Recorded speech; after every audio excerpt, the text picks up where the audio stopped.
August 24th, 2005, a few weeks after Cindy Sheehan established Camp Casey, where ultimately thousands of people came, many of them who lost loved ones in Iraq, sons and daughters, husbands, wives, mothers, fathers. Cindy Sheehan joining us in Sacramento. She just flew home yesterday after releasing a letter on Memorial Day called Good Riddance, Attention Whore. Why did you call your letter that, Cindy? Well, that was one of the last slurs that I read before I decided that I had, had enough.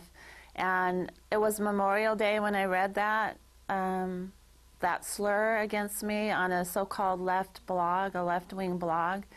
And it was Memorial Day. I was in Crawford, Texas, and I thought, I had just also talked to my oldest daughter who had just been to the cemetery to put flowers on Casey's grave, and I thought, what am I doing here? Why aren't I home with my children? You talk about your 29-year marriage. At the time you were establishing Camp Casey, making international headlines, your marriage was crumbling. And your children, your surviving son and daughters. Talk about them. Well, I have a daughter, Carly. She's in university right now. She was Casey's next youngest sibling. And then a son, Andrew, who is a land surveyor in the Bay Area. He's doing really great. And my youngest daughter, Janie, who's a massage therapist. And it was a struggle when I first started doing this, and when they saw their mom and dad, it ruining their mom and dad's marriage, it was, a lot. They had just lost their brother, and their mother went on this, this mission, this passion to end the war and to hold somebody accountable for their brother's death. And they're just so strong. I dedicate my book to them because they have gone through a lot, and they get stronger every day. They get more capable every day. And we went from a family where, even though Mom worked full-time, she did everything for the kids. My children were the center of my life.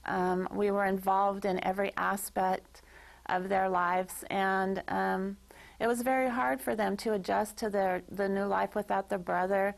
Their mom and dad divorced. They thought that they were going to be, a family that was together forever. But April 4th, our entire universe changed, and the members of my family, they wanted to go back to April 3rd before Casey was killed, and I knew we could never do that. I knew we would have to move forward and forge a new life together, a new family together without Casey there, because our family was never going to be the same. And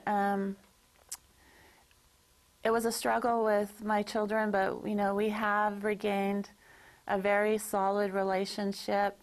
I want to now, instead of spending quality time with them, I also want to spend quantity time with them.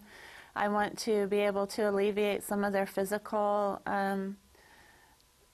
stress that they have, to be there for them. Carly, this is her last quarter at university, and she'll be graduating. I want to be there for her to help her through this. She's majoring in history. I majored in history. It's very exciting to be with her and to have conversations, mature adult conversations with her. So, I want to get to know my kids as adults, and I want to be there for them, help forge this new relationship that we have, and give it a good foundation. It's been a relationship that's been, very inconsistent because of my travel. And I now share a home with my two daughters, and now when I go away, I miss them even more than I did before. Cindy, headlines around the world this week. Guardian of London, Sheehan quits as face of U.S. anti-war fight. Xinhua news agency, China, activist Cindy Sheehan ends her anti-war campaign. Al-Alam News Network, Iran, anti-war mom gives up campaign. Melbourne Herald Sun, Australia, grieving mom walks away. Ontario Now, Canada, Cindy Sheehan throws in the towel.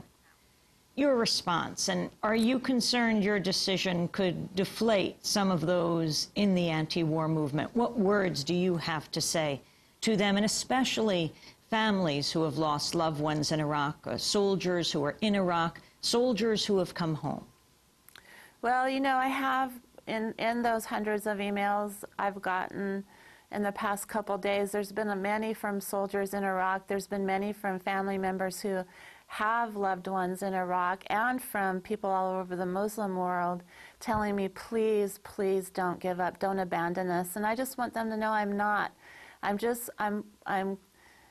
pulling back, I'm, you know, getting some rest, I'm trying to restore my health. I want to come back stronger, but I'm not coming back the way I was before. We're going to seriously reevaluate our place, and when I say our, I'm talking about Gold Star Families for Peace, I'm talking about the Camp Casey Peace Institute, my skeletal staff. We're going to, and my sister Dee Dee, of course, we're going to just hunker down and find a way that we can be more productive, that we can be more useful to humanity. Like I said, I've come to a dead end in what I'm doing now. We found a chink in the armor. We exploited that chink. Now most of the country is on our side. I don't think we can work with the politicians. When we come back, we won't work with or against politicians, but we'll work with humanity. Well, since I've been traveling the globe, I've met so many people who have been encroached upon or damaged, or their families damaged by this corporate military imperialism of the United States. We want to help them, and we're hoping by helping our brothers and sisters around the world struggle against the imperialism of the U.S. military and the U.S. corporations, that it will have a residual effect in helping America. We don't want to abandon our soldiers there in the field like the Democrats did. You know, last night I was on Air America, Laura Flanders calls it the sacrifice the troops instead of support the troops. We don't want to leave them abandoned in the field. We don't want to give the impression to the people of Iraq that they have no hope. But I just want to let you know that I was just a small cog in this movement. It's a large movement, and I think that this will encourage people to step up to the plate. And I sacrificed too much for this movement. And I'm not blaming anybody except myself. I was a willing participant, and I would be willing to keep sacrificing if I thought we were making progress, if I thought my sacrifices could help.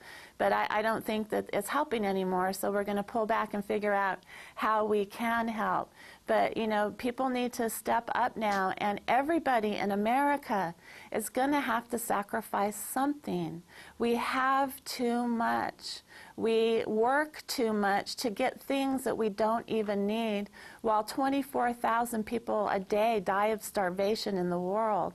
So everybody is going to have to sacrifice a little bit. If everybody sacrificed a little bit, you know, a few people wouldn't have to sacrifice so much. Cindy Sheehan, I asked you about messages to people here. Of course, then there's the Iraqi people, and people do know of your activism there. What would you say to Iraqis? You know, I would say that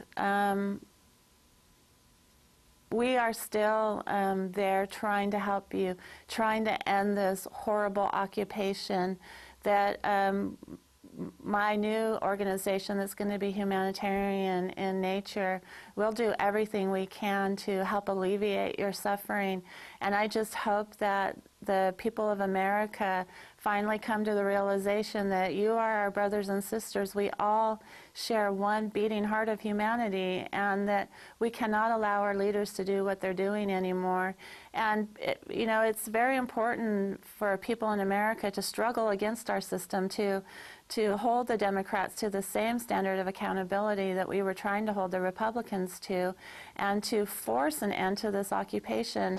And that I'm not going to work, you know, in this political system anymore, because I don't have the energy to do that anymore. But it's very important that everybody keep up the struggle.